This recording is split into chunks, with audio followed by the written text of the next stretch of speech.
सहनौ भुनक्तु सह वीर्यं करवावहै तेजस्विनावधीतमस्तु मा विद्विषावहै। ॐ शान्ति शान्ति शान्ति। शङ्करं शङ्कराचार्यं केशवं बादरायणं सूत्रभाष्यकृतौ वन्दे भगवन्तौ पुनः पुनः। ईश्वरो गुरुरात्मेति मूर्तिभेदविभागिने व्योमवद्व्याप्तदेहाय दक्षिणामूर्तये नमः। ॐ शान्ति शान्ति शान्ति।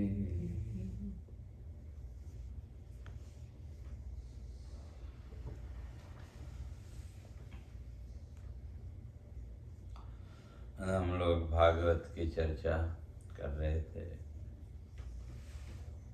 तो कल महात्म्य की चर्चा करके आए थे, और उस महात्म्य को बताने का उद्देश्य वही है कि जो भक्ति है, भक्ति की जो महानता है, भक्ति की जो महत्ता है, उसको वहाँ बताया कि भक्ति के द्वारा ही जीवन में ज्ञान और वैराग्य,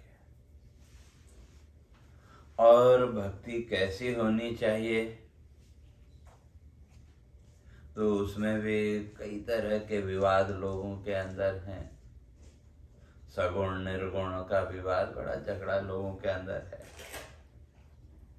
और अर्जुन ने भी भगवत गीता में प्रश्न किया कि वे कौन सी भक्ति श्रेष्ठ, सगुण या निर्गुण। तो वहाँ भगवान ने इस बात को स्पष्ट किया कि भाई सबसे पहले भक्ति क्या है उसको समझने की जरूरत है। सगुण और निर्गुण का जो झगड़ा है, तो वो मूर्खों का झगड़ा है। क्योंकि जब आप मंदिर में गए तो मंदिर में मूर्ति का दर्शन किया, एक रूप का दर्शन किया, तो वो सगुण साकार है कि नहीं? लेकिन उस मूर्ति के माध्यम से आपका जो ध्यान है वो कहाँ गया? निर्गुण जो परमात्मा, वहां तक आपकी दृष्टि गई कि नहीं? तो फिर सगुण की उपासना श्रेष्ठ है या निर्गुण की? तो दोनों एक ही है, उसमें कोई भेद नहीं है। ये तो जिन्होंने भक्ति के रहस्य को नहीं समझा, तो उन्होंने ये सगुण और निर्गुण का झगड़ा बीच में डाला। और जब आप कहीं कथा में, कहीं भगवान के नाम की चर्चा सुनते हैं, तो वहां तो आपके सामने कोई रूप है नहीं, तो आपने उस निर्गुण तत्व के बारे में जब सुना, कान में आपके शब्द गया, तो उसके साथ ही आपकी कल्पना में एक परमात्मा का एक चित्र सामने आ गया है कि नहीं? तो निर्गुण की चर्चा से आप कहाँ पहुंच गए?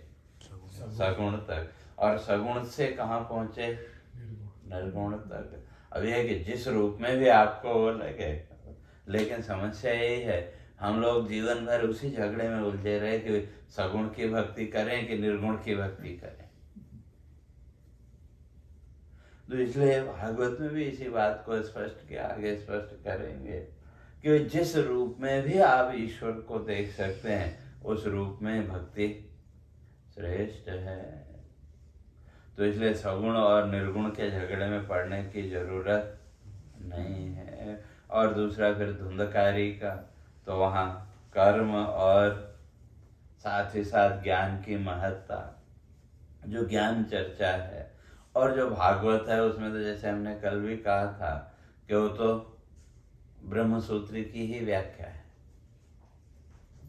और वो भी ब्रह्म सूत्र के खाली एक मंत्र की व्याख्या पूरी भागवत बड़े बड़े जो विद्वान लोग हैं वो मानते हैं। और प्रथम स्कंद जब शुरू होता है तो वहाँ महर्षि मंगलाचरण करते हैं। तो हमारे यहाँ मंगलाचरण की व्यवस्था है। मंगलाचरण का अर्थ सुबह उठ के या किसी भी कार्य को शुरू करने से पहले उस परमात्मा को याद करना। अब किस रूप में आप करते हैं वो आपके ऊपर है। इसलिए हमारी संस्कृति में हमारे बुजुर्गों ने हमको क्या सिखाया, सुबह उठ के वह स्नान वगैरह करके जब आप फ्रेश हो गए तो सबसे पहले भगवान की पूजा अर्चना जो भी करते हो, तो वो किसके लिए, जैसे मैंने कल भी कहा, हमने तो सब फल के साथ जोड़ लिया। तो अब फल भी अगर माने तो वहाँ क्या फल है, किस लिए हम परमात्मा को याद करते हैं? आज पूरा दिन हमारा निर्विघ्न रहे, दिन में किसी प्रकार के हमारे कार्यों में किसी प्रकार का कोई विघ्न न आए, उसके लिए हम परमात्मा को प्रातः याद करते हैं। और सोने से पहले उस परमात्मा को धन्यवाद देके, तो ना, ये हमारी जो वैदिक परंपरा ये उसी में, और उनके यहाँ नहीं है। तो सुबह हमने परमात्मा से प्रार्थना की कि वे हमारा जो दिन का कार्य है वो निर्विघ्न समाप्त हो, और सोते समय प्रार्थना कि वे आपकी कृपा से हमारा सारा दिन, वो धन्यवाद, या कल जैसे कहा था थैंक्स गिविंग। तो अब जो प्रथम स्कंद है वहाँ जो मंगलाचरण है, और अगर देखें तो ये मंगलाचरण इतना गहन है, तो इसी में 15-15 दिन निकल जाते हैं इसकी व्याख्या करने में। तो इसलिए वो जो मंगलाचरण है वहाँ महर्षि वेदव्यास उस परमात्मा को पहले नमस्कार करते हैं। जन्मान्त्यस्य यतोऽन्वयादितरतः चार्थेष्वभिज्ञस्वराट् तेने ब्रह्महृदाय आदिकवये मुह्यन्ते सूरयः तेजो वारिमृदां यथा विनिमयो यत्र त्रिसर्गो मृषा धाम्ना स्वेन सदा निरस्तकुहकं सत्यं परं धीमहि। तो मंगलाचरण में सबसे पहले वो क्या कहते हैं? सत्यम परम धीमहि। वो जो परम सत्य है तो उसको धीमहि धिया महयामि पूजयामि का, वो जो परम सत्य है उस परम सत्य को हम क्या करते हैं? धी माने बुद्धि, और उस बुद्धि के द्वारा हम अपनी बुद्धि के द्वारा उस परमात्मा की पूजा करते हैं। तो यहाँ जो धीमहि का अर्थ क्या है? उस परमात्मा की पूजा जो हमारे सामने तो है नहीं, रूप तो है नहीं, वो तो व्यापक है। तो उस व्यापक तत्व की फिर आराधना, उसकी पूजा किस रूप कैसे कर सकते हैं? तो हम अपनी बुद्धि के द्वारा, अर्थात हमारी बुद्धि में जो समझ में आया, जितना हम समझ पाए उस परमात्मा को, उस हिसाब से हम अपनी बुद्धि के द्वारा उस परमात्मा की पूजा करते हैं। और वो परमात्मा का रूप है कैसा? जन्मान्त्यस्यतः। तो इसलिए कल हम लोग चर्चा करके आए थे कि ब्रह्म सूत्र का मंत्र जन्मान्त्यस्यतः, और यहाँ भी जो पहला शब्द है वो क्या है? जन्मान्त्यस्यतः। तो इसलिए हमारे ऋषि, हमारे शास्त्रकार संपूर्ण भागवत को ब्रह्म सूत्र का ही अनुवाद मानते हैं। कि उस एक सूत्र की पूरी व्याख्या भागवत है। और ब्रह्मसूत्र वेदांत का सबसे हायर जो ग्रंथ है वो वेदांत का है, ब्रह्मसूत्र। तो उसमें तो ऐसे तो 16 चैप्टर हैं, 4 अध्याय हैं, और हर एक अध्याय के फिर 4-4 भाग, तो इस तरह से 16 चैप्टर हैं। और वहाँ लगभग 5000 सूत्र हैं, उससे ज़्यादा ही होंगे।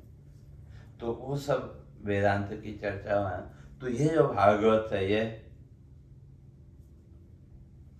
उस जन्माद्यश्यतः उस मंत्र की व्याख्या है। तो अब यहाँ क्या कहते हैं कि जन्माद्यश्यतोन्वयादितरतः चार्थेष्वभिज्ञः स्वराट्, कहते हैं यतः यस्य जन्मादि, यतः माने जिससे,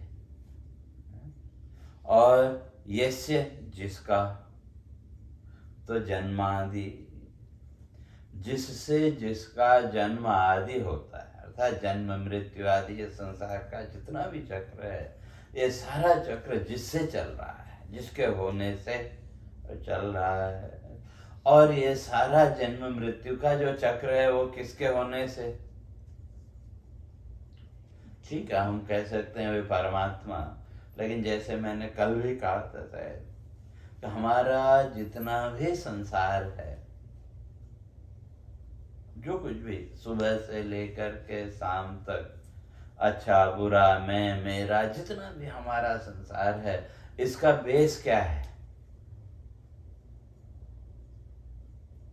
सबसे पहला हमारा अपने होने का ज्ञान, सेल्फ एग्जिस्टेंस का ज्ञान। सबसे पहले हमको क्या चाहिए? अपने होने का ज्ञान चाहिए ना, सेल्फ एग्जिस्टेंस का। और साथ ही साथ हमारे बीते कल के संस्कार, हमारा सेल्फ एग्जिस्टेंस का ज्ञान, और उसके साथ ही साथ क्या हुआ, कल के संस्कार, कि वो संस्कार हैं तो हमारा संसार खड़ा हुआ। और अगर संस्कार ही ना हो तो हमारे सामने कोई वस्तु आए तो हम सीधे कह दे भाई मैं नहीं जानता। लेकिन जिस वस्तु के संस्कार हमारे अंदर हैं तो उसके साथ हमारा फिर संसार शुरू हो जाता है। तो अगर व्यक्ति के तौर पर अगर देखें तो कहते हैं जिससे ये सारा संसार, अर्थात जिसके होने से है। और कैसे है? तो कहा अन्वयात।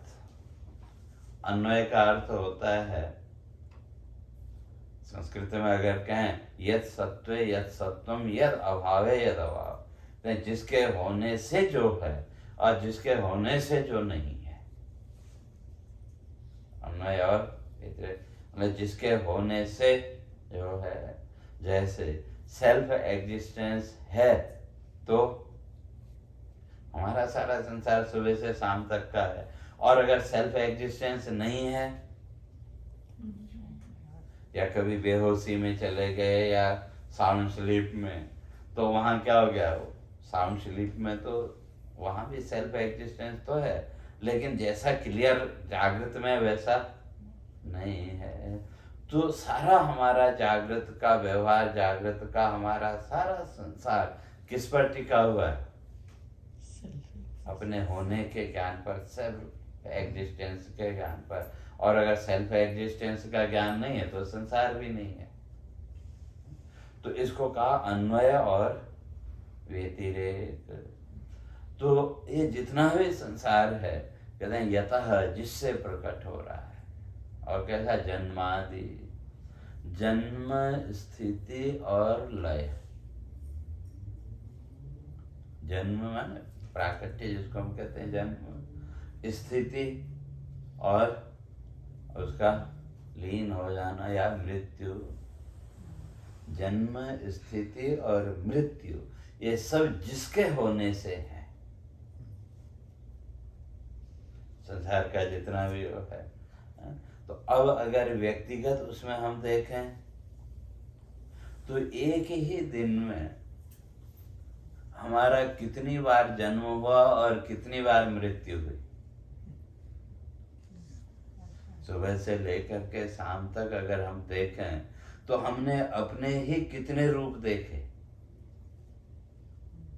बच्चे सामने आए तो बच्चों के सामने आते हमने अपने को किस रूप में देखा?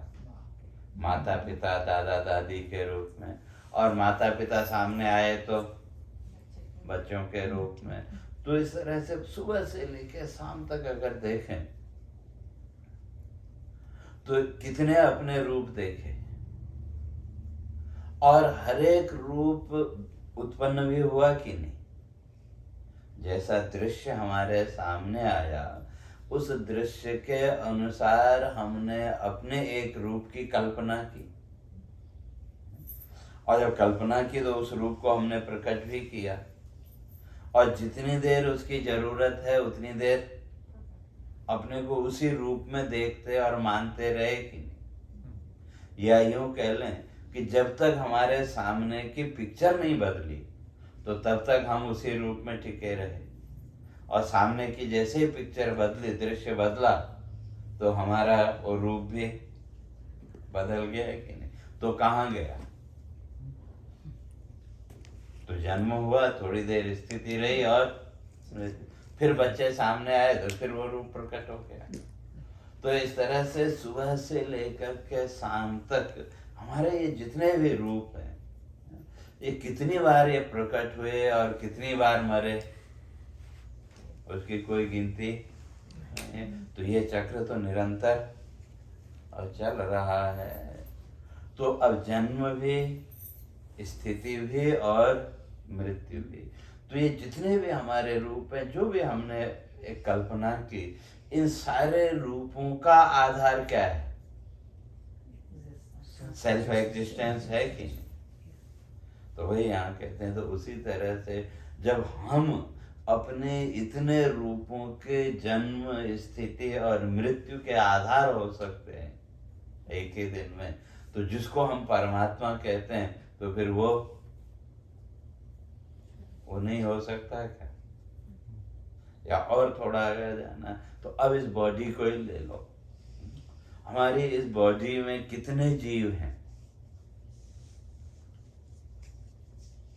असंख्य जीव हैं कि नहीं। जिसको आप बैक्टीरिया कहो, वायरस कहो, जो भी कहो, वो पूरी बॉडी में है कि नहीं। और वो जितने भी जीव हैं, उन सारे जीवों का एग्जिस्टेंस भी कब तक है? जब तक हमारा एग्जिस्टेंस है तभी तक उनका भी है। क्योंकि डेड बॉडी में एक लिमिट साइंटिस्टों ने और की गई, आजकल वो अंगदान भी करते हैं, लेकिन उसके लिए भी एक टाइम लिमिट है कि नहीं। कि डेथ होने के बाद उतने समय के अंदर भी वो वहाँ से अगर वो रिमूव कर लें तो वो आगे काम आए, नहीं तो उसके बाद टाइम लिमिट के बाद कोई अंग काम नहीं करेगा। तो वो क्यों? वो जो चेतना है, वो जो लाइट है, उस लाइट को बॉडी से पूरी तरह से गायब होने में वो उतना समय कम से कम और लगता है। वो एनर्जी है, सेल्फ एग्जिस्टेंस। हम तो यहाँ से निकल गए, लेकिन वो जो एनर्जी है, जैसे समझो फैन चल रहा हो, आपने पीछे से बटन बंद कर दिया, तो जिस स्पीड से फैन चल रहा होगा उसको रुकने में उतना टाइम चाहिए कि नहीं। तो उसी तरह से जब प्राणों का उत्क्रमण हुआ, प्राण निकले, तो उससे पहले तक तो वो चेतना है, तो उसके लय में आपको थोड़ा सा समय और लगता है, वो 2-2.5 घंटे का जो भी समय है। लेकिन उसके बाद अगर ढूंढो तो कुछ नहीं मिलेगा। तो हमारे इस शरीर में जो असंख्य जीव हैं, अगर देखें तो 1 सेकंड में कितने जीवों का जन्म हुआ और कितने जीव मरे। वो निरंतर वो साइकिल चल रहा है कि नहीं।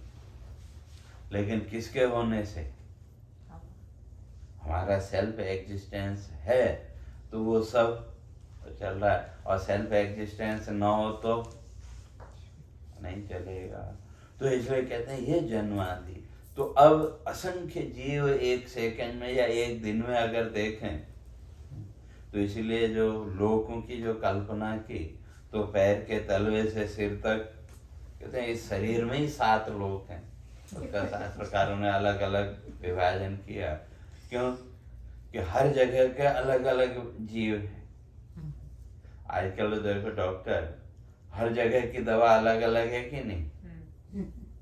अगर सिर में आपके दर्द है तो उसकी टेबलेट अलग है, पेट में दर्द है तो उसके अलग है, पैर में दर्द है तो ये डिफरेंस क्यों? क्यों हर जगह के, चाहे वो बैक्टीरिया का हो या जीव का हो, भाई जो वो अलग अलग है। तो इसलिए जो विरोधी जीव वहां प्रकट हो गए तो उनको खत्म करने के लिए, उनको दबाने के लिए, जो वहाँ स्वाभाविक हो उसको बढ़ाना, तो उसके लिए हमने वो दवा ली, वो केमिकल लिया, तो उससे उनको एनर्जी मिली, तो थोड़ी देर के लिए वो रिलीफ हमको मिले। तो इस तरह से इस बॉडी में, इस शरीर में जो ये असंख्य जीव हैं, तो एक क्षण में कितने जीवों का जन्म हुआ और कितने जीवों की मृत्यु हुई हम कुछ नहीं कह सकते। लेकिन कभी हमको ये लगा कि भाई मैं अपवित्र हो गया? इसी बॉडी के अंदर सब चल रहा है कि नहीं? बाहर तो किसी की डेथ हो गया, हम उसको छू के आए तो तुरंत स्नान वगैरह ले, शावर लेते हैं और करते हैं, क्यों? वहां अपवित्रता का। लेकिन इस शरीर में एक ही क्षण में असंख्य जीवों का जन्म भी हुआ, मृत्यु भी हुई, लेकिन वो सब होने पर भी हमारे अंदर कभी वो अपवित्रता का भाव नहीं आया। तो इसलिए वो जो चेतना, जिस आत्मा, जिस ब्रह्म तत्व को हम बाहर ढूंढ रहे हैं, तो वो कहाँ है? और हमारे अंदर भी तो वही है।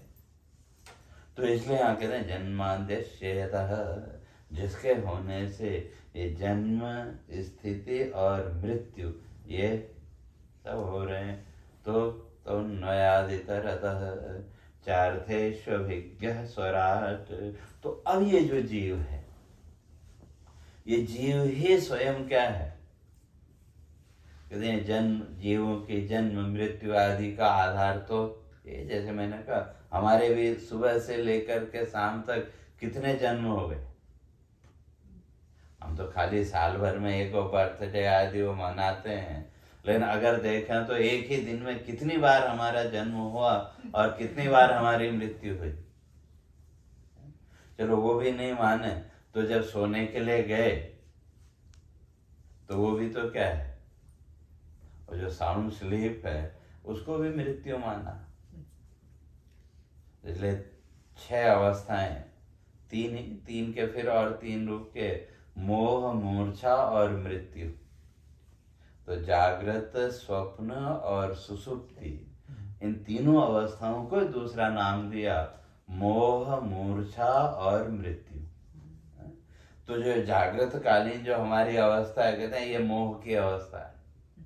हम इस संसार के मोह में, मैं मेरा का उसमें उलझे रहते हैं। और जो स्वप्न है वो मूर्छा अवस्था, बेहोशी की अवस्था। क्योंकि स्वप्न में हम स्वप्न देखने के लिए स्वतंत्र नहीं है, वहां तो जो दिखा वो देखना पड़ेगा। और जो साउंड स्लीप है, कहते हैं वो मृत्यु है। अगर वैसे देखें तो हर रोज जन्म मृत्यु चल रही, और अगर एक दिन में देखें तो कई बार हमारा जन्म हुआ, कई बार हमारी मृत्यु हुई। लेकिन इस जन्म मृत्यु से हम दुखी हुए क्या? नहीं हुए। लेकिन फिर भी मृत्यु से डरते हैं। रोज जन्म, हर क्षण जन्म मृत्यु चल रहा है, लेकिन फिर भी उस मृत्यु से हम और डरते हैं। तो इसलिए कहते हैं कि ये जो जीव है क्या अभिज्ञ, ये अपने स्वरूप को नहीं जानता, इसलिए इस संसार के मोह में बंधा रहता है। इसलिए अर्थेषु अभिज्ञ स्वराट, अपने आप में क्या है? स्वराट। स्वराट का अर्थ स्वयमेव राजते, स्वयं ही सब कुछ है। जैसे अगर देखें तो हमारा जितना भी संसार है, जो भी हमने माना ये ऐसा है वैसा है वैसा है, उस सब में हमारे अतिरिक्त और कौन है? हमारे ही अपने ही भाव हैं। जैसे जो हमारा जो संसार है वो प्रकट कैसे हुआ? हम बोलते हैं वो संसार है, लेकिन संसार कहाँ है अगर कोई हमसे पूछे तो? कोई कहे दिखाओ तो दिखा नहीं सकते। तो फिर जिसको हम संसार कहते हैं वो है क्या? तो क्या 3 चीजें, वासना, भावना और संस्कार। वासना, भावना और संस्कार। यह जितना भी हमारा संसार का ज्ञान है वो कैसा है? 3 डायमेंशनल। संसार का हमारा जितना भी ज्ञान है वो 3 टुकड़ों में बटा हुआ है। तो सबसे पहले जो भी वस्तु हमारे सामने आई, एक फूल आया, तो सबसे पहले क्या होता है? यह कुछ है। जैसे कई बार रात में अचानक आंख खुली है और कमरे में किनारे पे आपने कोई वस्तु रखी, लेकिन वो भूल गए, तो कोई वस्तु और नजर पड़ी उस पर, तो सबसे पहले मन में क्या आता है? अरे यहाँ पर कुछ है। अब वो फिर वो बाद की बात है, भूत वगैरह वो सब बात की कल्पना, लेकिन सबसे पहले मन में क्या है? अरे कुछ है। अब हमारे संस्कार वो भूत के हैं तो हमने कल्पना कर ली भूत है, लेकिन सबसे पहले कुछ है। और फिर कुछ सेकंड के बाद थोड़ा आपकी स्मृति क्लियर हुई तो आपको ख्याल आया, अरे मैंने तो ये वस्तु रखी थी। तो वो किसने बताया? हमारे संस्कारों ने। और फिर थर्ड स्टेप में, अरे ये अमुक वस्तु है, या मैं इसको जानता हूँ या नहीं जानता। जितना भी हमारा संसार का ज्ञान है वो 3 टुकड़ों में बटा हुआ है। सबसे पहले यह कुछ है, फिर दूसरे में हमारे जो संस्कार हैं उन संस्कारों ने हमको इसका बोध कराया, और तब तीसरे क्षण में हम कहते हैं कि मैं इसको जानता हूँ या नहीं जानता। तो उसके बाद फिर हमारा संसार शुरू हो गया। तो इसी तरह से हमारा जो संसार है उस संसार के भी ये 3 चीजें आधार है, वासना, भावना और संस्कार। तो अब जब सुबह आपकी आंख खुली और जब तक आप अपने रूम में हैं, जिस दिन नॉर्मल का ऑफिस भी नहीं जाना भी है, तो जब तक आप अपने रूम में हैं तो किसी प्रकार का कोई संसार है क्या? किसी प्रकार का कोई संसार नहीं है। और उस जब वो संसार नहीं है तो उस समय सुख है या दुख है? सुख भी नहीं, दुख भी नहीं, क्योंकि सुख दुख का कोई भाव ही नहीं है। क्योंकि जब संसार की कोई वृत्ति नहीं है तो वहां सुख का भी भाव नहीं और दुख का भी भाव नहीं। जब सुख और दुख दोनों ही नहीं है तो फिर आनंद। जब सुख भी नहीं और दुख भी नहीं है तो वो स्थिति कौन सी हुई? आनंद की स्थिति। और वो कितनी देर है? ज्यादा से ज्यादा जब तक हम अपने कमरे में हैं। उतना भी नहीं रहता, लेकिन फिर भी उतना, मान लो जिस दिन नॉर्मल है, कोई काम पे भी नहीं जाना है, छुट्टी है, तो आराम से उठे, सोचते हैं चलो 10 मिनट बाद वे कमरे से बाहर निकलेंगे, तो उस दिन उतने समय तक जीवन में न सुख है और न दुख। और जब सुख भी नहीं है, दुख भी नहीं है, तो वो स्थिति क्या होगी? वो आनंद की स्थिति। और जब आप अपने कमरे से बाहर निकले, बाहर निकलते ही सामने बेटा देखा।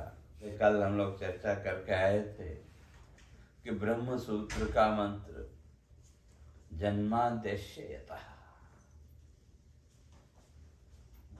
और यहाँ भी जो पहला शब्द है वो क्या है? जन्माद्यस्यतः। तो इसलिए हमारे ऋषि, हमारे शास्त्रकार संपूर्ण भागवत को ब्रह्म सूत्र का ही अनुवाद मानते हैं कि उस एक सूत्र की पूरी व्याख्या भागवत है। और ब्रह्म सूत्र वेदांत का सबसे हायर जो ग्रंथ है वो वेदांत का है ब्रह्म सूत्र।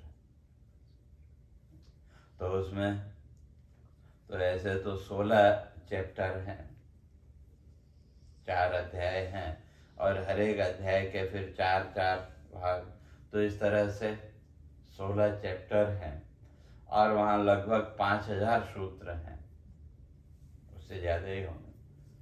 तो वो सब वेदांत की चर्चा है। तो ये जो भागवत है ये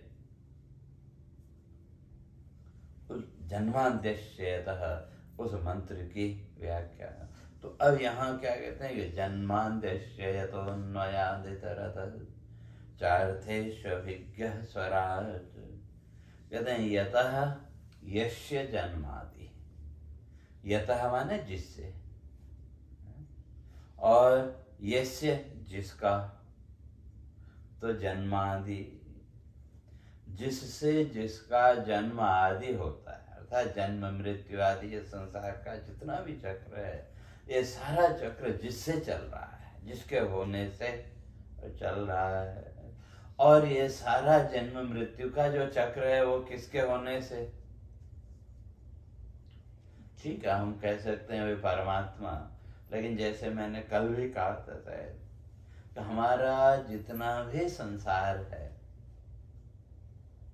जो कुछ भी सुबह से लेकर के शाम तक, अच्छा बुरा मैं मेरा, जितना भी हमारा संसार है, इसका बेस क्या है? सबसे पहला हमारा अपने होने का ज्ञान, सेल्फ एग्जिस्टेंस का ज्ञान। सबसे पहले हमको क्या चाहिए? अपने होने का ज्ञान चाहिए ना, सेल्फ एग्जिस्टेंस का। और साथ ही साथ हमारे बीते कल के संस्कार, हमारा सेल्फ एग्जिस्टेंस का ज्ञान, और उसके साथ ही साथ क्या हुआ, कल के संस्कार, कि वो संस्कार हैं तो हमारा संसार खड़ा हुआ, और अगर संस्कार ही ना हो तो हमारे सामने कोई वस्तु आए तो हम सीधे कह दे भाई मैं नहीं जानता। लेकिन जिस वस्तु के संस्कार हमारे अंदर हैं तो उसके साथ हमारा फिर संसार शुरू हो जाता है। तो अगर व्यक्ति के तौर पर अगर देखें तो कहते हैं जिससे ये सारा संसार, अर्थात जिसके होने से है। और कैसे है? तो कहा अन्वयात। अन्वय का अर्थ होता है, संस्कृत में अगर कहें यत् सत्वे यत् सत्वम यद अभावे यद अभाव, तो जिसके होने से जो है और जिसके होने से जो नहीं है। अन्वय और मतलब जिसके होने से जो है, जैसे सेल्फ एग्जिस्टेंस है तो हमारा सारा संसार सुबह से शाम तक का है, और अगर सेल्फ एग्जिस्टेंस नहीं है या कभी बेहोशी में चले गए या साउंड स्लीप में, तो वहाँ क्या हो गया? वो साउंड स्लीप में तो वहाँ भी सेल्फ एग्जिस्टेंस तो है, लेकिन जैसा क्लियर जागृत में वैसा नहीं है। तो सारा हमारा जागृत का व्यवहार, जागृत का हमारा सारा संसार किस पर टिका हुआ है? अपने होने के ज्ञान पर, सेल्फ एग्जिस्टेंस के ज्ञान पर। और अगर सेल्फ एग्जिस्टेंस का ज्ञान नहीं है तो संसार भी नहीं है। तो इसको कहा अन्वय और व्यतिरेक। तो ये जितना भी संसार है, कहते हैं यतः जिससे प्रकट हो रहा है। और कैसा? जन्मादि, जन्म स्थिति और लय। जन्म माने प्राकट्य जिसको हम कहते हैं जन्म, स्थिति और उसका लीन हो जाना या मृत्यु। जन्म, स्थिति और मृत्यु ये सब जिसके होने से है, संसार का जितना भी वो है। तो अब अगर व्यक्तिगत उसमें हम देखें तो एक ही दिन में हमारा कितनी बार जन्म हुआ और कितनी बार मृत्यु हुई? सुबह से लेकर के शाम तक अगर हम देखें तो हमने अपने ही कितने रूप देखे। बच्चे सामने आए तो बच्चों के सामने आते हमने अपने को किस रूप में देखा? माता पिता दादा दादी के रूप में। और माता पिता सामने आए तो बच्चों के रूप में। तो इस तरह से सुबह से लेकर शाम तक अगर देखें तो कितने अपने रूप देखे, और हर एक रूप उत्पन्न भी हुआ कि नहीं। जैसा दृश्य हमारे सामने आया उस दृश्य के अनुसार हमने अपने एक रूप की कल्पना की, और जब कल्पना की तो उस रूप को हमने प्रकट भी किया, और जितनी देर उसकी जरूरत है उतनी देर अपने को उसी रूप में देखते और मानते रहे कि नहीं। या यूं कह लें कि जब तक हमारे सामने की पिक्चर नहीं बदली तो तब तक हम उसी रूप में टिके रहे, और सामने की जैसे ही पिक्चर बदली, दृश्य बदला, तो हमारा वो रूप भी बदल गया है कि नहीं। तो कहाँ गया? तो जन्म हुआ, थोड़ी देर स्थिति रही, और फिर बच्चे सामने आए तो फिर वो रूप प्रकट हो गया।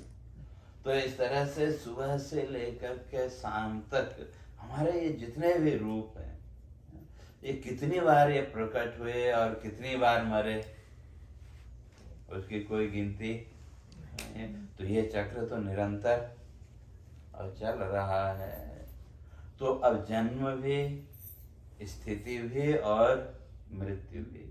तो ये जितने भी हमारे रूप हैं, जो भी हमने एक कल्पना की, इन सारे रूपों का आधार क्या है? सेल्फ एग्जिस्टेंस है कि नहीं? तो वही यहाँ कहते हैं। तो उसी तरह से जब हम अपने इतने रूपों के जन्म, स्थिति और मृत्यु के आधार हो सकते हैं एक ही दिन में, तो जिसको हम परमात्मा कहते हैं, तो फिर वो नहीं हो सकता क्या?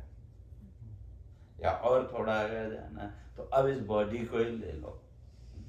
हमारी इस बॉडी में कितने जीव हैं? असंख्य जीव हैं कि नहीं? जिसको आप बैक्टीरिया कहो, वायरस कहो, जो भी कहो, वो पूरी बॉडी में है कि नहीं। और वो जितने भी जीव हैं, उन सारे जीवों का एग्जिस्टेंस भी कब तक है? जब तक हमारा एग्जिस्टेंस है तभी तक उनका भी है। क्योंकि डेड बॉडी में एक लिमिट साइंटिस्टों ने कि आजकल वो अंगदान भी करते हैं, लेकिन उसके लिए भी एक टाइम लिमिट है कि नहीं, कि डेथ होने के बाद उतने समय के अंदर भी वो वहां से अगर वो रिमूव कर लें तो वो आगे काम आए, नहीं तो उसके बाद टाइम लिमिट के बाद कोई अंग काम नहीं करेगा। तो वो क्यों? वो जो चेतना है, वो जो लाइट है, उस लाइट को बॉडी से पूरी तरह से गायब होने में वो उतना समय कम से कम और लगता है। वो एनर्जी है, सेल्फ एग्जिस्टेंस। हम तो यहाँ से निकल गए, लेकिन वो जो एनर्जी है, जैसे समझो फैन चल रहा हो, आपने पीछे से बटन बंद कर दिया, तो जिस स्पीड से फैन चल रहा होगा उसको रुकने में उतना टाइम चाहिए कि नहीं। तो उसी तरह से जब प्राणों का उत्क्रमण हुआ, प्राण निकले, तो उससे पहले तक तो वो चेतना है, तो उसके लय में आपको थोड़ा सा समय और लगता है, वो 2-2.5 घंटे का जो भी समय है, लेकिन उसके बाद अगर ढूंढो तो कुछ नहीं मिलेगा। तो हमारे इस शरीर में जो असंख्य जीव हैं, अगर देखें तो 1 सेकंड में कितने जीवों का जन्म हुआ और कितने जीव मरे। वो निरंतर वो साइकिल चल रहा है कि नहीं। लेकिन किसके होने से? हमारा सेल्फ एग्जिस्टेंस है तो वो सब चल रहा है, और सेल्फ एग्जिस्टेंस ना हो तो नहीं चलेगा। तो इसलिए कहते हैं ये जन्म आदि। तो अब असंख्य जीव 1 सेकंड में या 1 दिन में अगर देखें, तो इसीलिए जो लोगों की जो कल्पना की, तो पैर के तलवे से सिर तक कहते हैं इस शरीर में ही 7 लोक हैं। उसका शास्त्रकारों ने अलग अलग विभाजन किया। क्यों? कि हर जगह के अलग अलग जीव हैं। आजकल देखो डॉक्टर हर जगह की दवा अलग अलग है कि नहीं। अगर सिर में आपके दर्द है तो उसकी टेबलेट अलग है, पेट में दर्द है तो उसके अलग है, पैर में दर्द है तो ये डिफरेंस क्यों?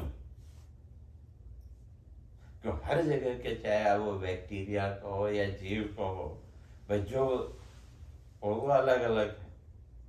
तो इसलिए जो विरोधी जीव वहां प्रकट हो गए तो उनको खत्म करने के लिए, उनको दबाने के लिए, जो वहां स्वाभाविक हो उसको बढ़ाना, तो उसके लिए हमने वो दवा ली, वो केमिकल लिया, तो उससे उनको एनर्जी मिली, तो थोड़ी देर के लिए वो रिलीफ हमको मिले। तो इस तरह से इस बॉडी में, इस शरीर में जो ये असंख्य जीव हैं, तो एक क्षण में कितने जीवों का जन्म हुआ और कितने जीवों की मृत्यु हुई हम कुछ नहीं कह सकते। लेकिन कभी हमको ये लगा कि भाई मैं अपवित्र हो गया? इसी बॉडी के अंदर सब चल रहा है कि नहीं? बाहर तो किसी की डेथ हो गया, हम उसको छू के आए तो तुरंत स्नान वगैरह शावर लेते हैं और करते हैं, क्यों? वहां अपवित्रता का। लेकिन इस शरीर में एक ही क्षण में असंख्य जीवों का जन्म भी हुआ, मृत्यु भी हुई, लेकिन वो सब होने पर भी हमारे अंदर कभी वो अपवित्रता का भाव नहीं आया। तो इसलिए वो जो चेतना, जिस आत्मा, जिस ब्रह्म तत्व को हम बाहर ढूंढ रहे हैं, तो वो कहाँ है? और हमारे अंदर भी तो वही है। तो इसलिए यहाँ कहते हैं जन्माद्यस्येतः, जिसके होने से ये जन्म, स्थिति और मृत्यु ये सब हो रहे हैं। तो नयादितरतः चार्थेष्वभिज्ञः स्वराट। तो अब ये जो जीव है, ये जीव ही स्वयं क्या है? कहते हैं जन्म, जीवों के जन्म मृत्यु आदि का आधार तो ये, जैसे मैंने कहा, हमारे भी सुबह से लेकर के शाम तक कितने जन्म हो गए। हम तो खाली साल भर में एक बर्थडे आदि वो मनाते हैं, लेकिन अगर देखें तो एक ही दिन में कितनी बार हमारा जन्म हुआ और कितनी बार हमारी मृत्यु हुई। चलो वो भी नहीं माने तो जब सोने के लिए गए तो वो भी तो क्या है, और जो साउंड स्लीप है उसको भी मृत्यु माना। इसलिए 6 अवस्थाएं, तीन के फिर और 3 रूप के, मोह, मूर्छा और मृत्यु। तो जागृत, स्वप्न और सुसुप्ति, इन तीनों अवस्थाओं को दूसरा नाम दिया मोह, मूर्छा और मृत्यु। तो जो जागृत कालीन जो हमारी अवस्था है, कहते हैं ये मोह की अवस्था है। हम इस संसार के मोह में, मैं मेरा का उसमें उलझे रहते हैं। और जो स्वप्न है वो मूर्छा अवस्था, बेहोशी की अवस्था। क्योंकि स्वप्न में हम स्वप्न देखने के लिए स्वतंत्र नहीं है, वहां तो जो दिखा वो देखना पड़ेगा। और जो साउंड स्लीप है, कहते हैं वो मृत्यु है। अगर वैसे देखें तो हर रोज जन्म मृत्यु चल रही, और अगर एक दिन में देखें तो कई बार हमारा जन्म हुआ, कई बार हमारी मृत्यु हुई। लेकिन इस जन्म मृत्यु से हम दुखी हुए क्या? नहीं हुए। लेकिन फिर भी मृत्यु से डरते हैं। रोज जन्म, हर क्षण जन्म मृत्यु चल रहा है, लेकिन फिर भी उस मृत्यु से हम और डरते हैं। तो इसलिए कहते हैं कि ये जो जीव है क्या अभिज्ञ, ये अपने स्वरूप को नहीं जानता, इसलिए इस संसार के मोह में बंधा रहता है। इसलिए अर्थेषु अभिज्ञ स्वराट, अपने आप में क्या है? स्वराट। स्वराट का अर्थ स्वयमेव राजते, स्वयं ही सब कुछ है। जैसे अगर देखें तो हमारा जितना भी संसार है, जो भी हमने माना ये ऐसा है, वैसा वैसा, उस सब में हमारे अतिरिक्त और कौन है? हमारे अपने भाव हैं। जैसे जो हमारा जो संसार है वो प्रकट कैसे हुआ? हम बोलते हैं संसार है, लेकिन संसार कहाँ है अगर कोई हमसे पूछे तो कोई कहे दिखाओ तो दिखा नहीं सकते।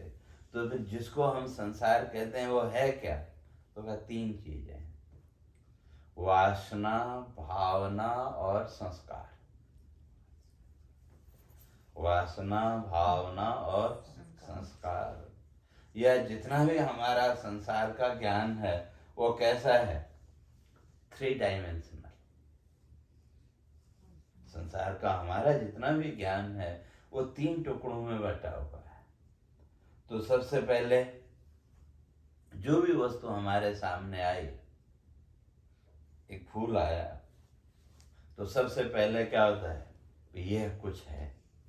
जैसे कई बार रात में अचानक आंख खुली है और कमरे में किनारे पे आपने कोई वस्तु रखी है, लेकिन वो भूल गए, तो कोई वस्तु और नजर पड़ी उस पर, तो सबसे पहले मन में क्या आता है? अरे यहाँ पर कुछ है। अब वो फिर वो बात की बात है, भूत वगैरह वो सब बात की कल्पना, लेकिन सबसे पहले मन में क्या है? अरे कुछ है। अब हमारे संस्कार वो भूत के हैं तो हमने कल्पना कर ली भूत है, लेकिन सबसे पहले कुछ है। और फिर कुछ सेकंड के बाद थोड़ा आपकी स्मृति क्लियर हुई तो आपको ख्याल आया, अरे मैंने तो ये वस्तु रखी थी। तो वो किसने बताया? हमारे संस्कारों ने। और फिर थर्ड स्टेप में, अरे ये अमुक वस्तु है,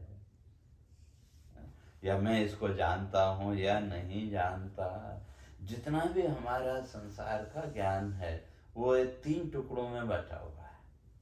सबसे पहले यह कुछ है, फिर दूसरे में हमारे जो संस्कार हैं उन संस्कारों ने हमको इसका बोध कराया, और तब तीसरे क्षण में हम कहते हैं कि मैं इसको जानता हूँ या नहीं जानता। तो उसके बाद फिर हमारा संसार शुरू हो गया। तो इसी तरह से हमारा जो संसार है उस संसार के भी ये 3 चीजें आधार है, वासना, भावना और संस्कार।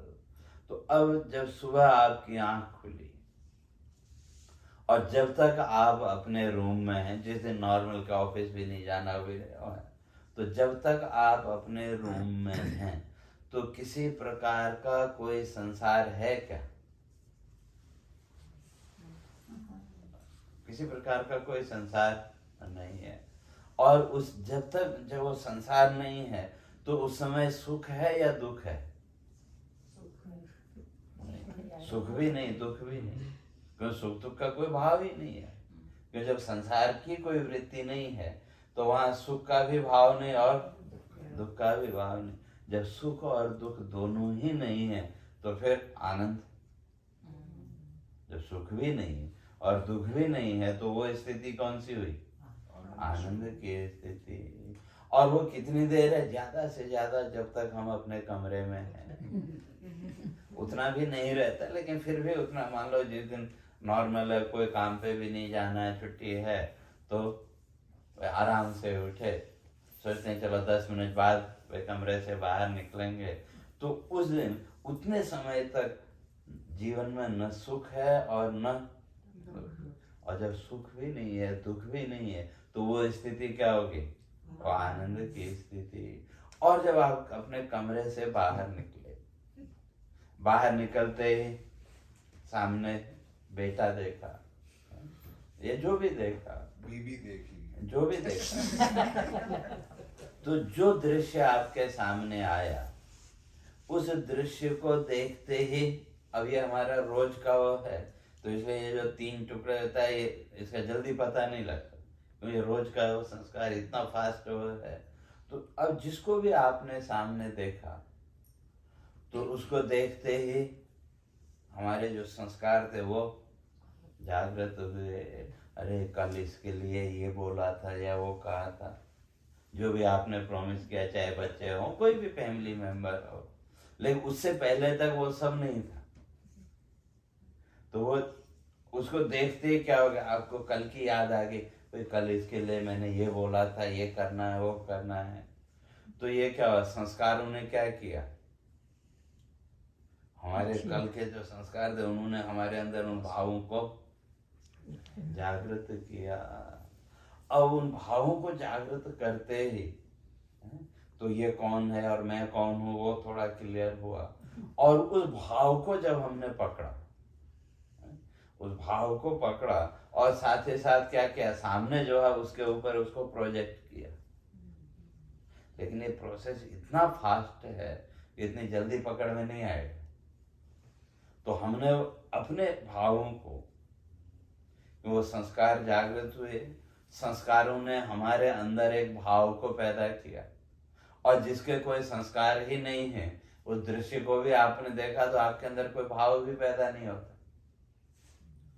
जैसे आप कहीं बस में जा रहे हैं, एयरक्राफ्ट में बैठे हैं, तो वहां कितने लोगों को देखते हैं, लेकिन किसी को लेकर के कोई भाव पैदा हुआ क्या? नहीं हुआ। लेकिन अगर वहां कोई आपका परिचित मिल जाए तो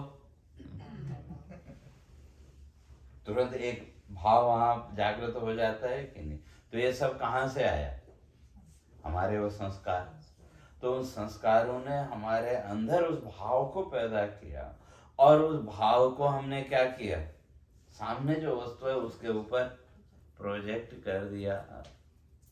और जैसे ही हमने वो प्रोजेक्ट किया तो हमारी वो वासना हमारी जागृत हुई कि इसके लिए ये करना है, वो करना है, कि नहीं करूँगा तो ये होगा, जो कुछ भी है। तो उसके साथ ही हमारा संसार चालू हो गया। तो ये वासना, भावना और संस्कार, और फिर वो जो वासना है उसने फिर नए संकल्प कराए, और नए संकल्पों के द्वारा फिर नए संस्कार हमारे अंदर बनते गए। तो अब सामान्य जो व्यक्ति है, संसारी जो प्राणी है, उसका ये साइकिल चलता रहता है। सुबह से लेकर के शाम को बिस्तरे पर जाने तक ये साइकिल हमारा चलता रहा। और जिसको हम ज्ञानी कहते हैं, तो उसके अंदर ही संस्कार तो उनके वहां भी है, दृश्य तो उनको भी दिखे। उन दृश्यों के आधार पर वो जो संस्कार हैं, वो संस्कारों ने उनके अंदर भी उस भाव को पैदा किया, लेकिन वो भाव को फिर प्रोजेक्ट नहीं करते। जो ज्ञानी है उसने क्या किया, पूर्व संस्कारों के अनुसार उसके अंदर भी भाव पैदा हुआ, लेकिन उसने उस भाव को सामने की वस्तु में प्रोजेक्ट नहीं किया। तो भाव आया एक क्षण के लिए, जो भी सुख दुख अपना पर आया, और अगले क्षण वो उस भाव से मुक्त हो गया। तो उसके जीवन में फिर सुख भी नहीं और दुख भी नहीं। एक क्षण के लिए भाव आया, उसने भाव को प्रोजेक्ट नहीं किया, और हम लोगों ने उस भाव को उसमें प्रोजेक्ट कर दिया, तो हमारा संसार चलता रहा। तो ये जो प्रक्रिया है, तो ये सारी प्रक्रिया बिना सेल्फ एग्जिस्टेंस के नॉलेज के नहीं हो सकती। तो अब ये सारा कुछ संसार को उत्पन्न करने वाला कौन? हम ही हैं कि कोई दूसरा है? हमने हमारा संसार खड़ा किया, और लेकिन सारा दोष डाला परमात्मा के ऊपर। दोष तो परमात्मा को हम देते हैं, भगवान ने ऐसा क्यों किया, ये क्यों किया, वो क्यों किया, लेकिन ये सारा संसार तो हमने ही अपना ही खड़ा किया।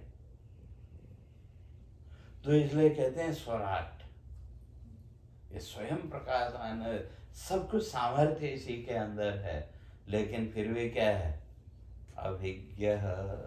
अपनी इन क्षमताओं से ये जो जीव है वो अनभिज्ञ है, इनको वो नहीं जानता। और जब नहीं जानता तो क्या, फिर संसार के बंधनों में बनता चला गया। तो इसी तरह से वो जो परमात्मा है, वो परमात्मा भी क्या है, स्वराट, वो अपनी जगह स्थित है। क्योंकि जिसकी सत्ता है, जिसकी एग्जिस्टेंस है, उसको कोई माने या न माने उससे कोई फर्क नहीं पड़ता। जैसे अब आजकल एक ट्रेंड चल पड़ा है, कहते हैं we do not believe in God, new generation.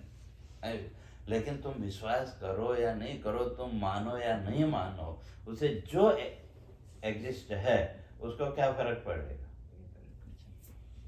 तुम मानो तो भी उससे उसमें कोई अंतर नहीं आने वाला, तुम नहीं मानो तो भी अंतर। हाँ, उसकी सत्ता को, उसके एग्जिस्टेंस को मानोगे तो कुछ आगे बढ़ने की प्रेरणा मिलेगी, और नहीं मानोगे तो भी उसकी स्थिति में तो कोई अंतर आने वाला है नहीं। तो वही यहाँ कहते हैं वो जो तत्व है, वो जो परमात्मा, वो तो स्वराट अपने स्वरूप में वो है, और उसी के होने से ये सारा संसार चल रहा है। तो फिर है कैसा, तो कहते हैं तेने ब्रह्म हृदय आदि कवये मुह्यन्ति यत्सूरय। कहते हैं उस परमात्मा का वर्णन करने में तो क्या श्रुतियां भी विफल हो गई, इसलिए आदि कवि, आदि कवि ब्रह्मा जी। इसलिए सृष्टि का जो प्रथम जीव है वो किसको माना, ब्रह्मा जी को। ब्रह्मा जी वो सृष्टि करता है, इसलिए सृष्टि के प्रथम जीव के रूप में ब्रह्मा जी को स्वीकार किया। तो इसलिए इस सृष्टि के आदि कवि, सबसे पहले व्यक्ति अगर कहें तो वो कौन, तो ब्रह्मा जी। तो कहते हैं ब्रह्मा जी से लेकर के बड़े बड़े जो विद्वान हैं, बड़े बड़े जो ज्ञानी हैं का वो भी उस परमात्मा का वर्णन करने में मोहित हो जाते हैं, भ्रमित हो जाते हैं कि किस रूप में वर्णन करें। मुझे एक बात याद आई है ना, रस खान हिंदी के बड़े अच्छे कवि है, मुसलमान थे।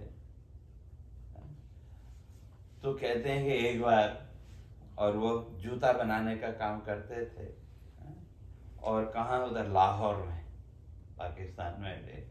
तो एक दिन उनके सामने भगवान कृष्ण की फोटो कहीं से पहुंच गई, कहीं उन्होंने देखा भगवान कृष्ण की फोटो, तो बड़ी सुंदर छवि, लेकिन पैर में जूता तो है ही नहीं। क्यों, उनके यहाँ तो कोई छवि या कुछ है ही नहीं, भाई किस रूप में भगवान को मान, वो तो एक मजार बना दी, वही उनके वहाँ है।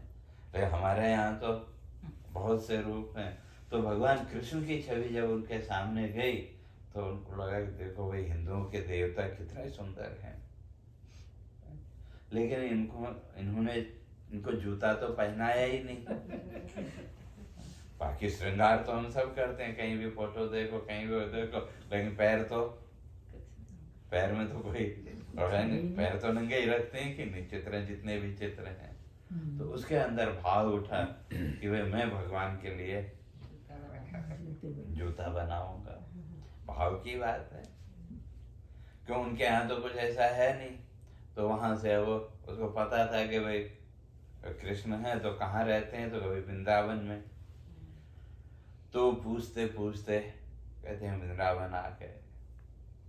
अब वृंदावन आए तो वृंदावन में दर्शन करने के लिए गए, तो किसी ने जाने नहीं दिया। तो जाने नहीं दिया तो बड़े उदास होके एक किनारे, यमुना किनारे एक जगह बैठे। तो रात को अब नींद आ गई, थके हुए थे, तो रात को भगवान ने दर्शन दिए। तो दर्शन दिए तो वो जिस रूप को देखा, तो अगले दिन फिर जो है तो सामान ला के उसके हिसाब से जूता बनाने लगे। अब जूता जब बन गया तो अब कहाँ पहना है, तो एक जगह रखा, भगवान ये आपके लिए रखा है।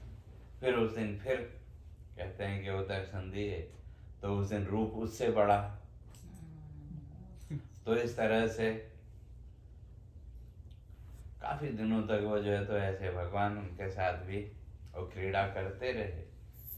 फिर अंत में उनको प्रत्यक्ष दर्शन, फिर पहले सपने में, फिर प्रत्यक्ष दर्शन दिया। तो उसके बाद फिर वो हिंदी के अच्छे कवि बने। तो कहने का अर्थ ये कि वे ईश्वर का किस रूप में वर्णन करेंगे, जिस रूप में भी वर्णन करेंगे वो झूठा ही होगा। क्यों, जब हम ईश्वर कहते हैं और व्यापक कहते हैं तो उसको शब्दों की सीमा में बांध सकते हैं क्या? ईश्वर की बात छोड़ो, हम सामान्य जो संसार की वस्तुएं उनको नहीं सीमित कर सकते।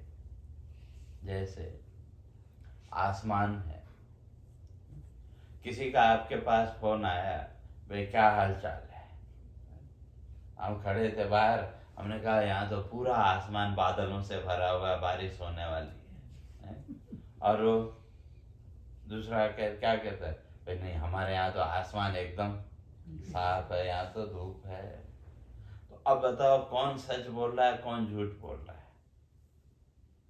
दोनों सच बोल रहे हैं। तो अपनी जगह दोनों सच बोल रहे हैं, लेकिन हमने जितना देखा उतना ही मान लिया। हमने जितना आकाश हमको दिखाई दिया, हमने उतना ही आकाश मान लिया। इसीलिए हमने वो कहा जो हमको दिखाई दिया वो मान के हमने बोला ऐसा है। लेकिन वो सत्य है क्या? एक अंश में सत्य है, लेकिन पूर्ण रूप से वो सत्य नहीं है।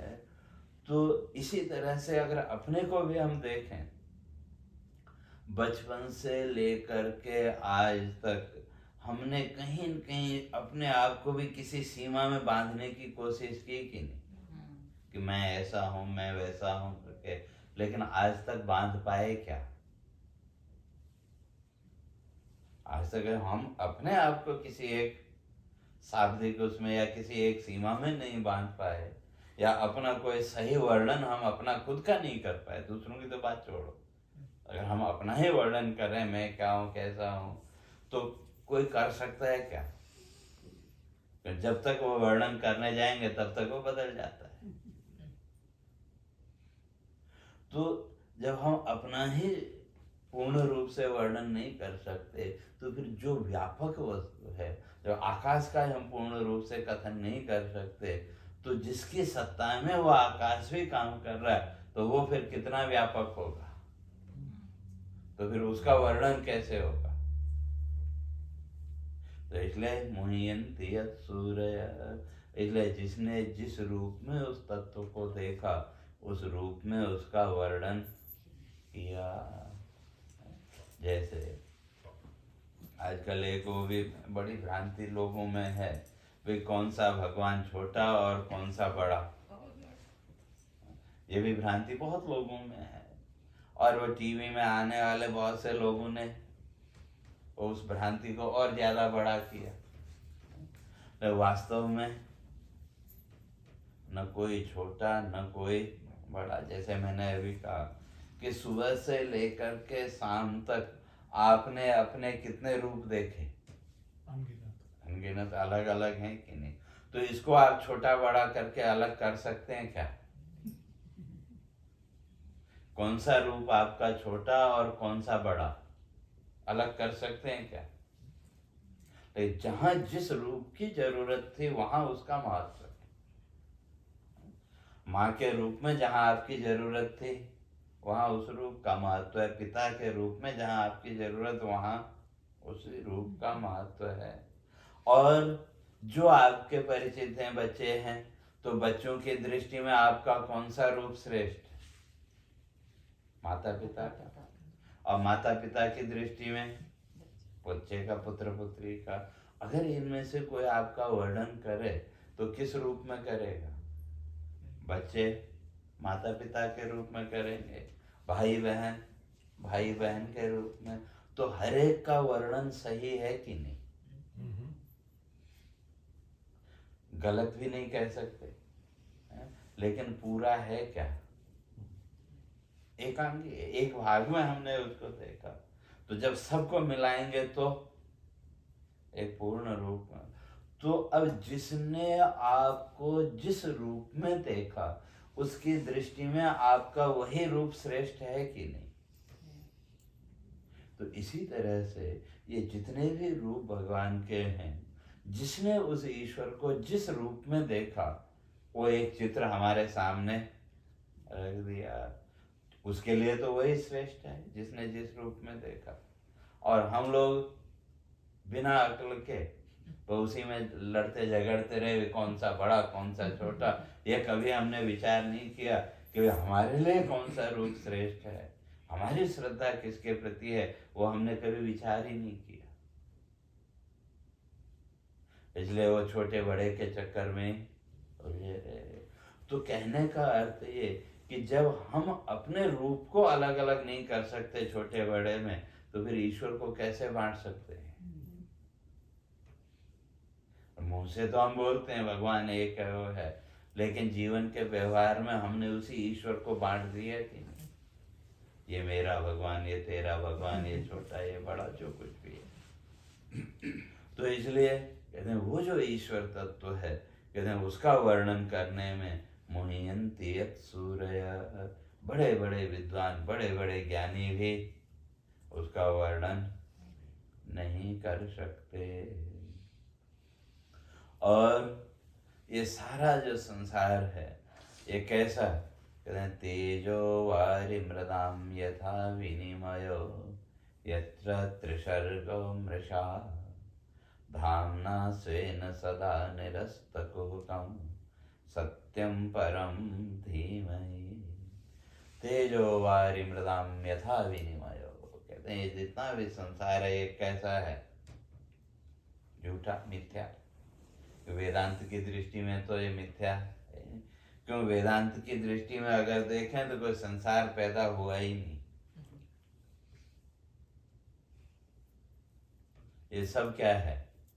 हमारी कल्पना, स्वप्नवत।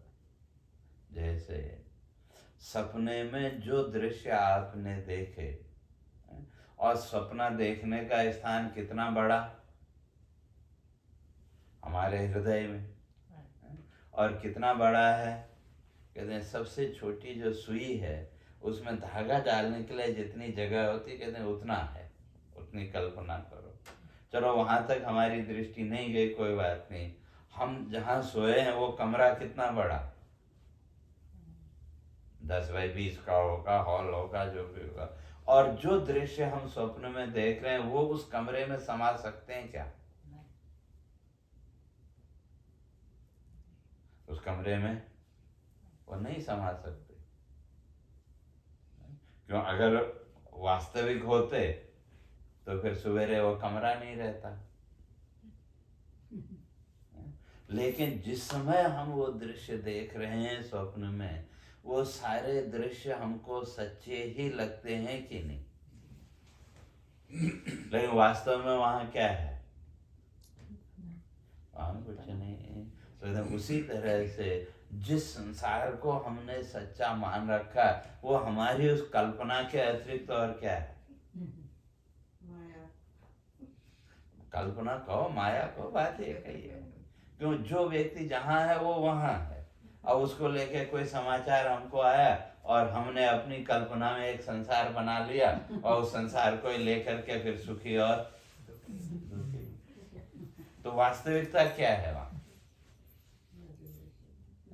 भाई जिसका समाचार आपको मिला वो तो आपसे मीलों दूर बैठा है, जो भी सुख दुख है वो उसको जो भी है वो भोग रहा है, जो भी है।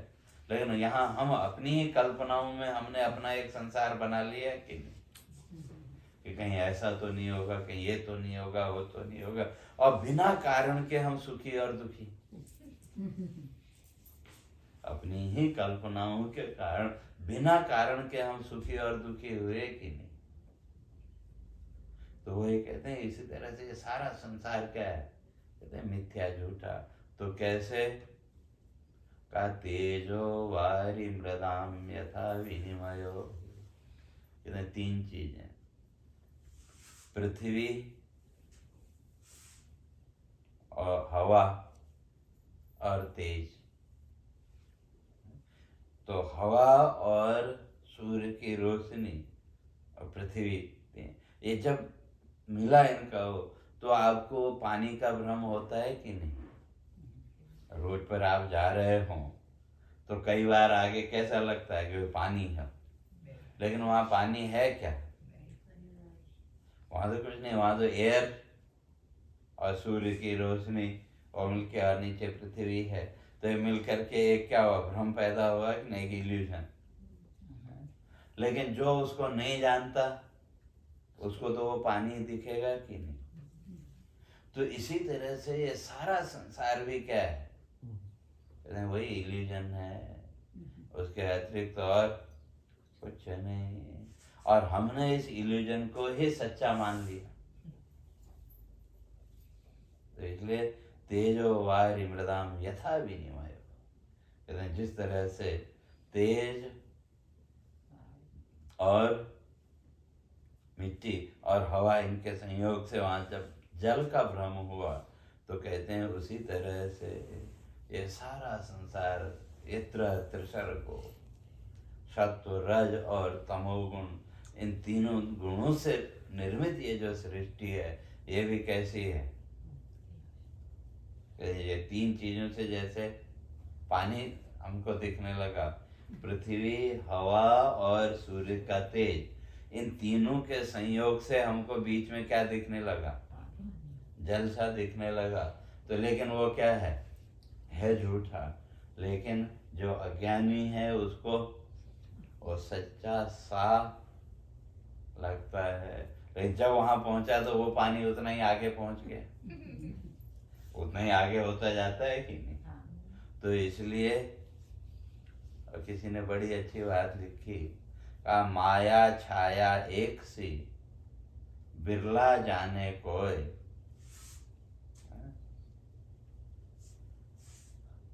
भक्तन के पीछे रहे सम्मुख भागे सोए।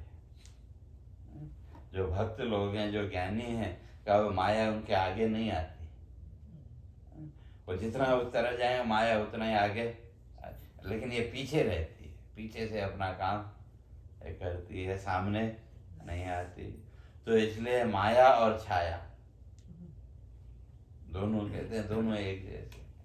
तो इसलिए यहाँ भी तेजो वारि मृदाम यथा विनिमयो यत्र त्रिसर्गो मृषा, कहते हैं ये जो जितना भी संसार है, फिर ये सत्व रज और तमोगुण, इन तीन गुणों से निर्मित ये संसार, ये है झूठा, लेकिन सत्य सा प्रतीत होता है। तो अब इस भ्रांति को कैसे दूर करें?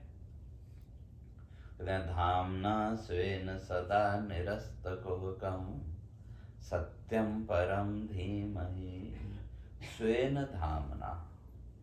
धामना माने प्रकाश के द्वारा, अपने प्रकाश के द्वारा, अपने ज्ञान के द्वारा जो क्या कर सकता है? निरस्त कुहकम, ये जो माया का जो छल है, माया का जो कपट है, इस माया कपट को तो जो अपने ज्ञान के द्वारा दूर करने में समर्थ है, या आत्मज्ञान कह लो, या वो जो ब्रह्म तत्व है, उस ब्रह्म तत्व के बोध के द्वारा ये माया का छल दूर हो सकता है। और ये जो माया शक्ति है, कहते हैं वो उस प्रकाश के सामने तो रह नहीं सकती। इसलिए अंधकार और प्रकाश दोनों कभी एक साथ नहीं रह सकते। इसीलिए एक जड़ और एक चेतन, जो माया है वो जड़, और जिसको हम आत्मा या ब्रह्म कहते हैं वो चेतन, तो ये दोनों एक साथ नहीं रह सकते। लेकिन इन दोनों के बिना संसार नहीं चल सकता। इसीलिए वहां ब्रह्म सूत्र में शंकराचार्य जी ने स्पष्ट किया, सत्यानर्थ मिथुनी कृत्य प्रवर्तते नैसर्गिकोयम लोक व्यवहार। कहते हैं सत्य और झूठ, इन दोनों के मिलने से ही ये संसार चल रहा है। तो अर्थात जो परमात्मा को, ब्रह्म को, वो सत्य, और जो माया है वो इल्यूजन कहो, माया कह लो, झूठ कह लो, तो इन दोनों के होने से ही ये संसार है। और ये दोनों अलग हो गए तो संसार भी गायब। जैसे वही तेज, एयर और पृथ्वी, इन तीनों में से एक को हटा दो तो इल्यूजन खत्म हो जाएगा, पानी गायब हो जाएगा। तो इसलिए धामना स्वेन सदा, जो अपने प्रकाश से हमेशा इस माया के छल को दूर करता है, ऐसा जो तत्व है वो परम सत्य, उसको हम क्या करते हैं? अपनी बुद्धि के द्वारा हम उस तत्व की पूजा करते हैं। तो यह मंगलाचरण महर्षि वेद व्यास जी लिखते हैं। और फिर आगे फिर दूसरा जो श्लोक है, तो उस श्लोक में तो इस भागवत की महिमा वो बताते हैं। तो इसलिए धर्म प्रोजित कहतवोत्र परमो निर्मत्सराणाम सदाम वेद्यम वास्तवमत्र वस्तु शिवदम तापत्रयोन्मूलनम श्रीमद्भागवते महामुनिकृते किं वा परेरीश्वरः सद्यो हृद्यवरुध्यते कृतिभिः शुश्रूषुभे तत्क्षणान्।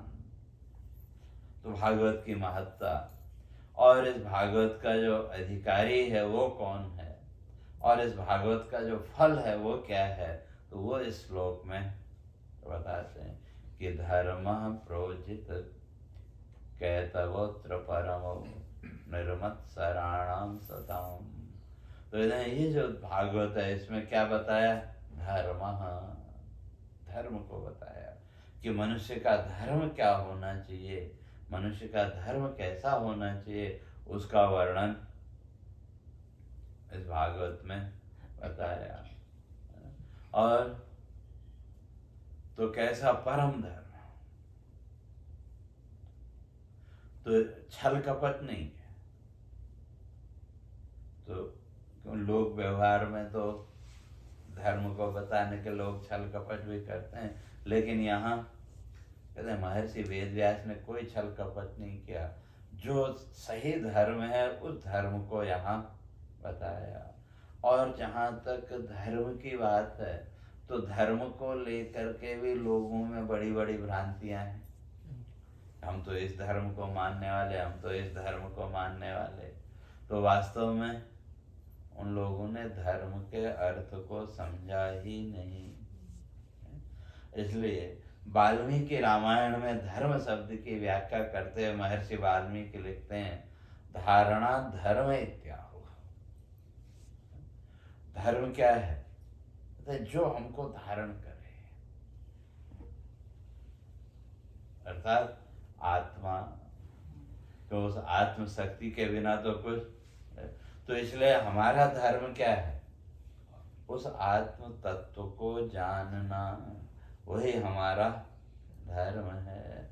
तो अब वहां तक पहुंचने के लिए ये तो अभ्युदय निःश्रेयस सिद्धि सधर्म, कहते अब उस आत्म तत्व तक पहुंचने के लिए जो साधन है, जिन साधनों के द्वारा क्या हो, अभ्युदय, अभ्युदय ना अपलिफ्टमेंट, जिन साधनों के द्वारा, जिन जीवन की क्रियाओं के द्वारा हमारा जीवन ऊपर उठे, ऊपर उठने का फिजिकल इससे ऊपर उठ करके हम डिवाइन लेवल तक अपने आप को ले जाएं।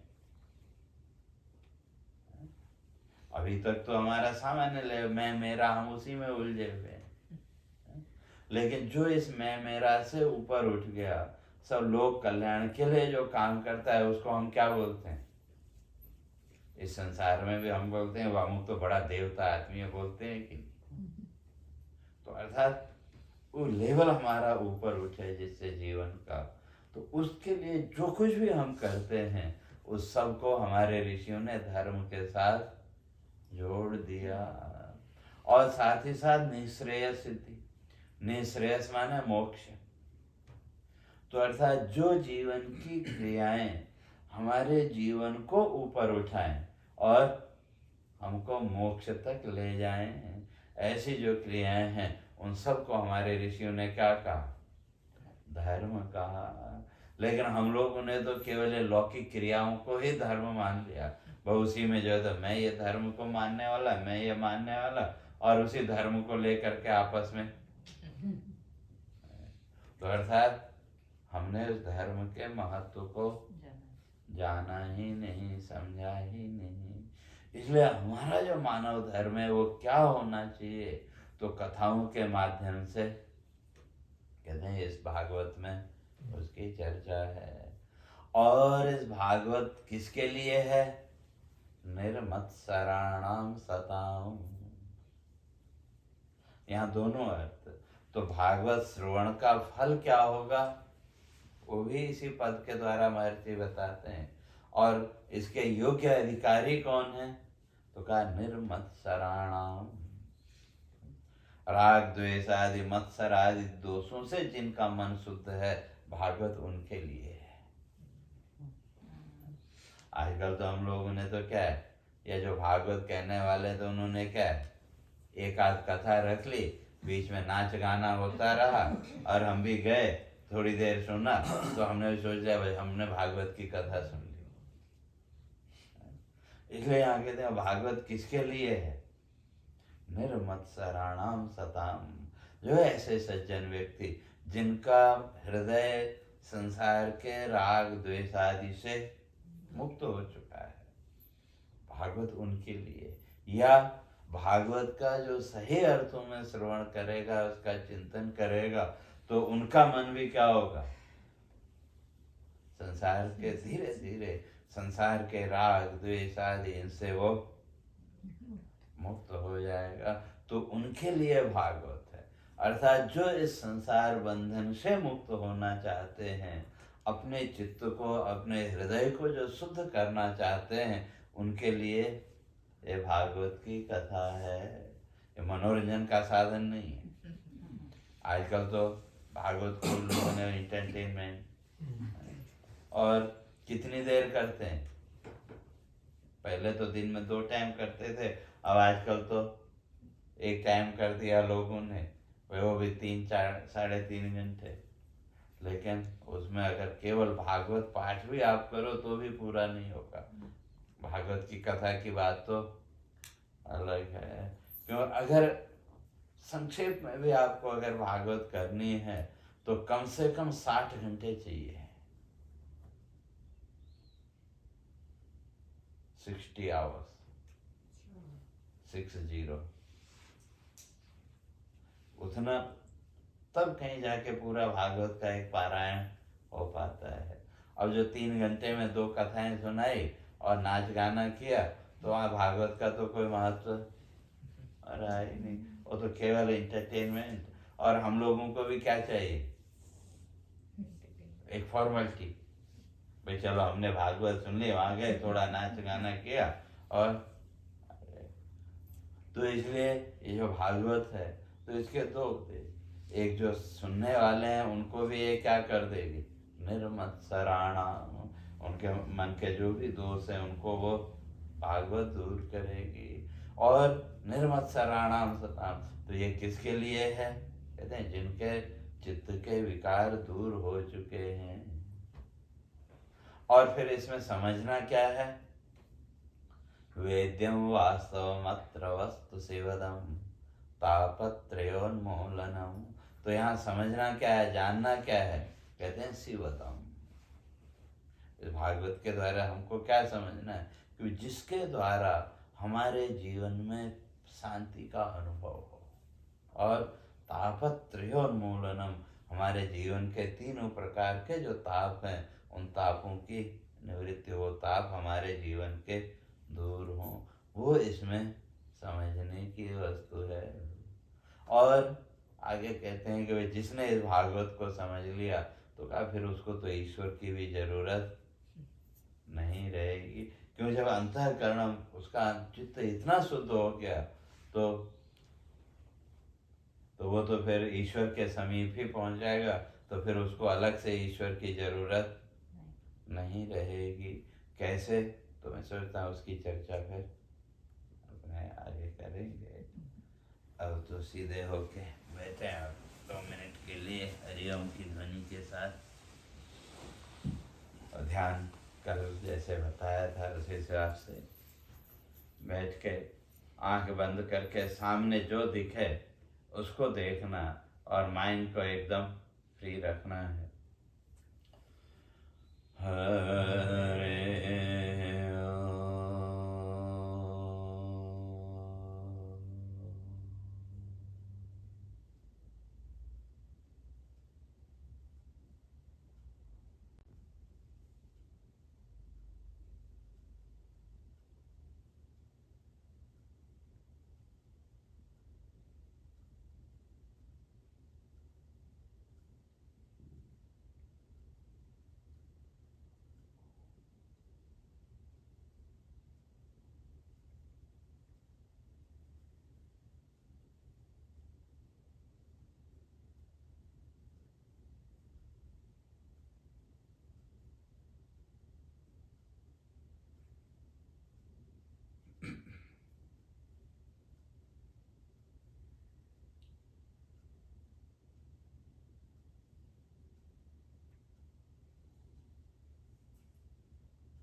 शङ्करं शङ्कराचार्य केशवं वा